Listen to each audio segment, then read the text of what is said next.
안녕하십니까. 우리나라 재벌가의 성공 대물림 자녀교육법에 대해서 한번 알아보도록 하겠습니다.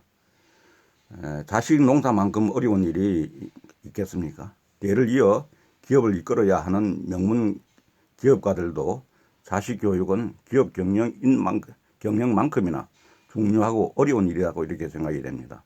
삼성, 현대, LG 등 대기업과 배상면주, 샘표, 청풍 등 중견 기업들의 자녀 교육법을 통해 성공적인 자식 농사 비법을 한번 알아볼 필요가 있습니다. 맨 먼저 초인류 기업을 일군 삼성가는 어떤가 한번 보겠습니다. 삼성가. 초대 고 이병철 회장에서 이건희 회장으로 다시 4세대 경영자로 주목받는 3세 자녀들, 장남 이재용은 삼성전자 상무, 이거 옛날 사람입니다. 큰딸 부진은 신라호텔 상무, 둘째 딸 서연은 제일모직 상무 보로 재직 중인데, 이들에게 그대로 이어지는 삼성가의 핵심적인 자녀 교육 방법은 가르치지 말고 스스로 찾아 배우게 하자는 것이라고 얘기합니다. 6번 이상 왜라고 질문하라고 하는 교육 방법을 쓴다고 그럽니다. 상황 변화에 대처하기 위해서는 문제가 생길 때마다 어떻게 대처할 것인가를 자신에게 끊임없이 물으며 사고를 키워나가는 소위 케이스 스타디가 효과적이라고 볼 수가 있습니다.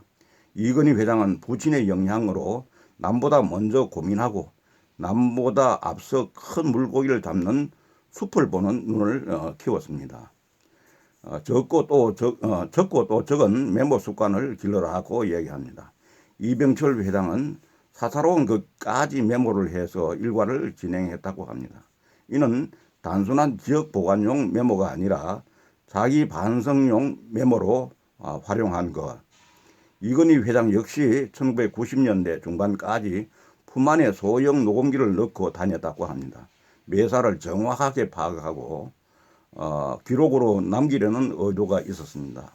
말 잘하는 아이보다는 잘 듣는 아이로 키워라고 이렇게 이야기합니다.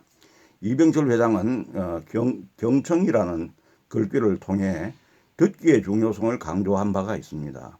이건희 회장도 본인이 직접 나서서 이래저래라 하기보다는 큰 그림을 그려놓고 다른 사람의 말을 귀 기울여 듣기만 하고 잡다한 말을 많이 하지 않는 걸로 유명합니다. 경청은 상대방을 인정하고 관심과 존경을 표현하는 말하면 배려인 것이라고 볼 수가 있습니다. 그리고 상상력과 창의력이 풍부한 아이로 길러라 하는 그런 내용도 있는데, 여기에는 이건희 회장은 자녀들에게 성적만을 강요하지 않았다고 합니다. 운동도 하고 취미생활도 즐기면서 다양하게 살라고 충고할 정도로 자유방임적 교육을 강조했습니다. 부인 홍라이 관장도 문화를 특별한 것이 아닌 생활의 한 부분으로 인식하도록 어릴 때부터 문화적 감수성을 길러주어야 한다고 강조를 한 바가 있습니다. 그리고 다음을 이어서 화합하는 유교 가풍의 힘, LG가를 한번 보겠습니다. 구본무 LG 회장 일가의 자녀 교육을 한마디로 말하면 가족 간의 인화입니다. 인화. 조상 대대로 내려오는 유교적 가풍이 녹아있는 자녀 교육은 매우 엄격하기로 유명합니다.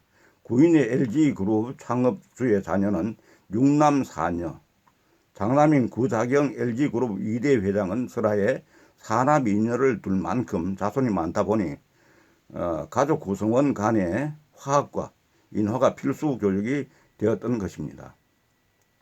한번 사귄 사람과 헤어지지 말고 헤어진다면 적이 되지 말라고 하는 그런 내부 교훈이 있습니다. 이런 가르침은 70년 이상 지속했던 허씨 가문과의 동업 관계에서 빛을 발했습니다. 2005년 LG와 GS가 분사되는 과정에서 이 가르침을 충실히 따른 것이 아닌가 이래 생각됩니다. 이는 위계 질서가 엄격하고 유교적 전통에서 가능한 일이라고 볼 수가 있겠습니다. 또한 인간관계에서는 약속과 신의를 강조를 하고 있습니다. 다음에는 그 부는 스스로 일구어야 하지 일구어야 가치가 생긴다고 이렇게 강조를 합니다. 구본무 회장은 믿기지 않을 정도로 소설하고 검소한 걸로 알려져 있습니다. 돈이란 벌 때 아껴 써야 하는 법이라는 것이 구 회장의 지론입니다.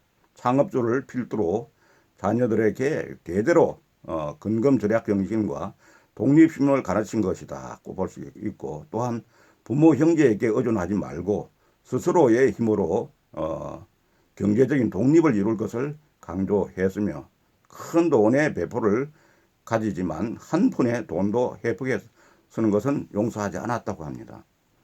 그리고 어렵고 힘들고 더러운 것을 미천으로 삼는다 하는 그런 내용으로는 교사를 꿈꿨던 구자경 회장은 5년간 교사로 재직하다가 부친의 강력한 부름으로 경영자의 길을 걷게 되었는데, 한순간에 교사에서 공장에서 먹고 자고 일하는 공장 지킴이로 전락한 것입니다. 4년 넘게 공장 근로자로 고생하는 아들을 보며 구인의 회장은 대장장이는 하찮은 호미 한자로 만드는데도 담금주를 되풀이해 무쇠로 단련한다. 내 아들이 귀하니까 저렇게 일을 가르치는 것이라고 말했다고 합니다. 이어서 재계 명문 현대가를 한번 보겠습니다. 현대그룹을 설립한 고 정주영 회장은 따로 시간을 내거나 특별한 방법을 내세워 자녀 교육을 시키지 않았다고 합니다. 다만 아침 식사만큼은 가족이 함께 모여 하는 것을 원칙으로 삼았는데, 밥상머리 교육의 키워드는 근명과 성실이라고 했습니다. 한결같이 부지런하면 천하에 어려움이 없는 법이라는 가르침을 주기 위해 평생 새벽 5시면은 자식들과 아침을 같이 먹는 근면한 그 생활을 몸소 보여줬다고 합니다. 자녀에게 행동으로 모범을 보여라고 하는 것에서는 정주영 회장은 특별한 매뉴얼 없이 본인들의 의사에 맡기는 자유방임적 교육 방법을 취했다고 합니다. 현대는 자녀 앞에서 말을 앞세울 것이 아니라 행동으로 모범을 보여야 한다고 강조했습니다. 이외에 또 자립심과 긍정적 신념을 강조했고, 창조와 개척 정신을 심어 주려고 노력했습니다. 그리고 안정과 의리의 기풍을 가르쳤고 아침형 인간으로 키워나갔습니다. 그리고 하고 만다는 돌관 정신을 가르치라고 이렇게 이야기하고 있습니다. 그리고 초인류 과학의 산실인 SK가를 한번 보겠습니다. SK의 고 최종현 회장의 장남과 처남 모두 대학에서 자연과학을 전공한 것은 경제를 잘 알려면 먼저 물리나 화학 등의 자연과학을 공부해야 한다는 선친의 가르침이 있었기 때문입니다. 최 회장은 자녀들이 어떤 일에 의문을 가지면 그것을 합리적으로 납득할 수 있을 때까지 철저하게 파고들도록 훈련을 시켰다고 합니다. 끝까지 문제를 쫓아서 결과적으로 스스로 이해할 수 있을 때까지 탐구하고 하는 과학적인 사고와 호기심을 키운 것입니다. 그리고 늘 부족한 듯 생활하라고 이렇게 이야기했다고 합니다. 최종현 회장은 미국 유학 시절 자식들이 결코 풍족하게 살 수 있도록 하지 않았다고 합니다. 용돈이 부족해 항상 가정교사로 학교 식당 접시 닦기로 아르바이트를 전전해야 했습니다. 한 번은 최태원 회장이 중고차를 샀는데 최종현 회장은 이것을 어떻게 구입했는지 일일이 현지 지사장으로부터 자금 출처를 확인받았다고 합니다. 자기 밥그릇은 스스로 찾아 먹으라고 이렇게 가르쳤다고 합니다. 최종현 회장은 평소 내 자식들에게 물려주고 싶은 것은 물적 재산이 아니라 재산이 만들어지는 방법이라는 말을 자주 했다고 합니다. 자식이 있으면 재물이 따라온다. 지식이 있으면 재물이 따라온다. 흔히 말하면은 그렇지만은 지식 없이 재물만 있다면은 그 재물은 오히려 사람을 불행하게 만든다는 그런 얘기를 했다고 합니다. 자신의 능력을 스스로 닦지 않고 물려받은 재산은 사상 누각에 불과한 그런 것입니다. 문의 교육으로 문제 해결 능력을 키우라고 이렇게 가르쳤습니다. 경영상에 어렵고 힘든 문제를 상의하려면 최종현 회장을 찾아간 이들에게 그건 내 문제구나. 네가 고민하고 풀어라며 쫓아냈다고 합니다.